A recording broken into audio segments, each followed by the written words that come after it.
নমস্কার বন্ধুরা, Aparna simple recipe in ক্রিয়েটিভিটিতে আপনাদের স্বাগত। আজ আমি আপনাদের সাথে শেয়ার করব পারফেক্ট দোসা রেসিপি।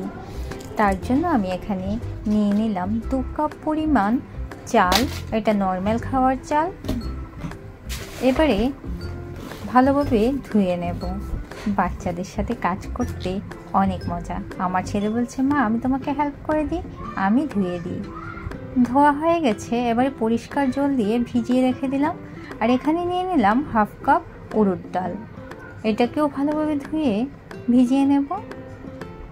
নিলে দোসার অলরেডি একটি রেসিপি দেওয়া আছে, সেখানেও আলু মশলাটা অল্প অন্যরকম বানানো আছে, আর সাথে কোকোনাট চাটনিটাও দেওয়া আছে। আপনারা চাইলে দেখে নিতে পারেন।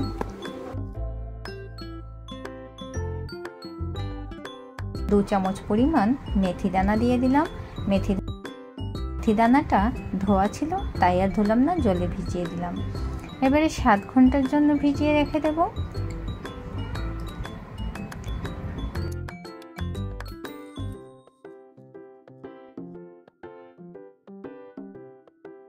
ফিরে আসলাম 7 ঘন্টা পর। দেখুন ডালটা একেবারেই নরম হয়ে এসছে। এবারে ডালগুলোকে মসৃণ করে বেটে নেব। মিক্সিতে ঢেলে নিলাম। ঠান্ডা জল দিয়ে ডালটাকে বেটে নেব। ডালটা বাটা হয়ে গেছে। দেখুন কতটা মসৃণ হয়েছে। ঠিক এমনটাই বাটতে হবে। এবারে ঢেলে নেব একটি পাত্রে।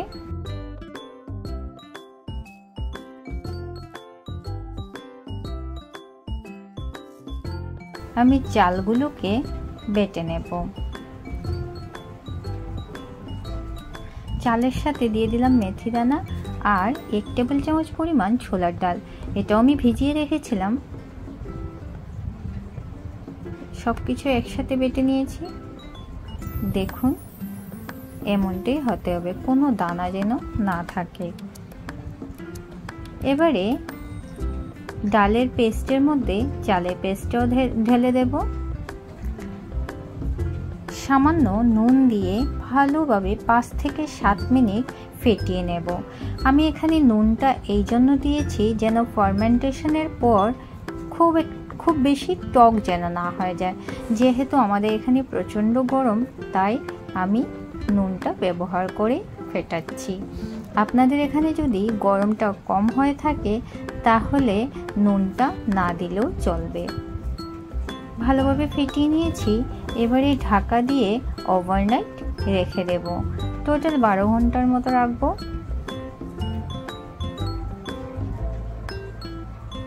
বারো ঘন্টা রাখলেই ফার্মেন্ট হয়ে যাবে। ফিরে আসলাম 12 ঘন্টা পর। দেখুন ফুলে কতটা হয়েছে, মানে আমাদের ব্যাটারটা পারফেক্ট ফার্মেন্টেশন হয়েছে। দেখুন কতটা জালি পড়েছে। এভাবে জালি পড়লে বুঝে নিতে হবে যে ভালোভাবে ফার্মেন্ট হয়ে গেছে। এবারে এটাকে এক সাইডে রেখে দিয়ে আমি যেহেতু মশলা দোসা বানাবো, তার জন্য মশলাটা তৈরি করে নেব। কড়া গরম বসিয়ে দিয়েছি। তাতে দিয়ে দিলাম 2 চামচ পরিমাণ তেল আর 2টো শুকনো লঙ্কাকে চিড়ে দিয়ে দিলাম। 1 চামচ লাল সর্ষে দিয়ে দিলাম আর দিয়ে দিলাম কিছুটা কারি পাতা। এবারে কিছুক্ষণ নাড়াচাড়া করে তাতে 1 চামচ পরিমাণ দিয়ে দিলাম ছোলার ডাল। কিছুক্ষণ ভেজে নেব।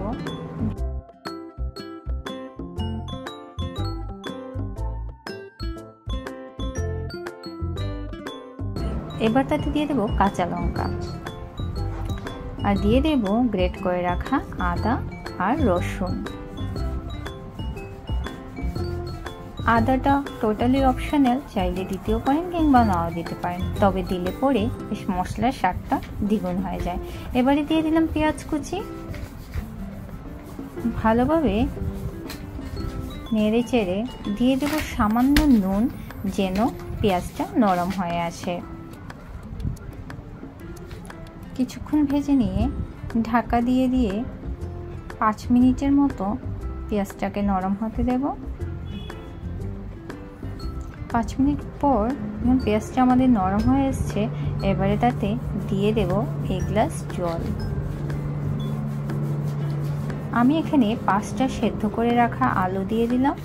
আর এই মশলাটাতে খুব একটা মশলা ব্যবহার করব না। এবার স্বাদ অনুসার নুন দিয়ে দিলাম, 1/2 চামচ হলুদ গুঁড়ো আর 1/2 চামচ কাশ্মীরি লাল লঙ্কার গুঁড়ো। বাস এইটুকু মশলাই আমি ব্যবহার করব।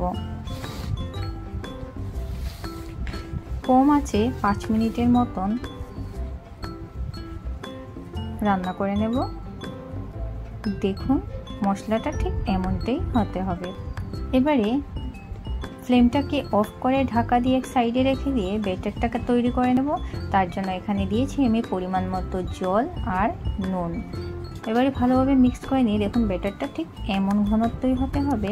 এদিকে চুলোতে আমি তাওয়া গরম বসিয়ে দিয়েছি, তাতে জলের ছিটে দিয়ে মুছে নিলাম। তাওয়াটা খুব বেশি গরম হতে হবে। এবারে ব্যাটারটা দিয়ে ছড়িয়ে নেব। 2 মিনিটের মতো অপেক্ষা করব। এবারে দিয়ে দিলাম ওপর থেকে 2 চামচ পরিমাণ তেল। আবারও কিছুক্ষণ অপেক্ষা করব যেন নিজের থেকেই দোসাটা উঠে আসে। এবারে তাতে দিয়ে দিলাম সেই আলু মশলাটা যেটা বানিয়ে রেখেছিলাম। এবারে ফোল্ড করে নেব। দেখুন তাওয়াতে একেবারে লেগে যায়নি আর কতটা ক্রিস্পি হয়েছে।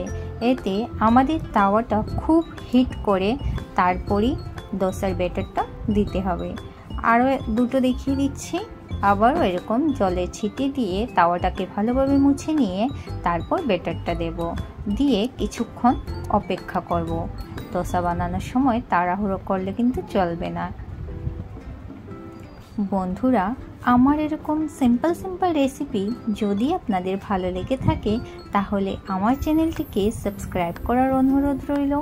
ভালো লাগলে অবশ্যই একটি লাইক করবেন, কমেন্টের মাধ্যমে জানাবেন কেমন লেগেছে আপনাদের এই রেসিপি। দেখুন সবকটা দোসা কিন্তু দারুণ ক্রিস্পি হয়েছে। সবগুলো এভাবে তৈরি করে নেব।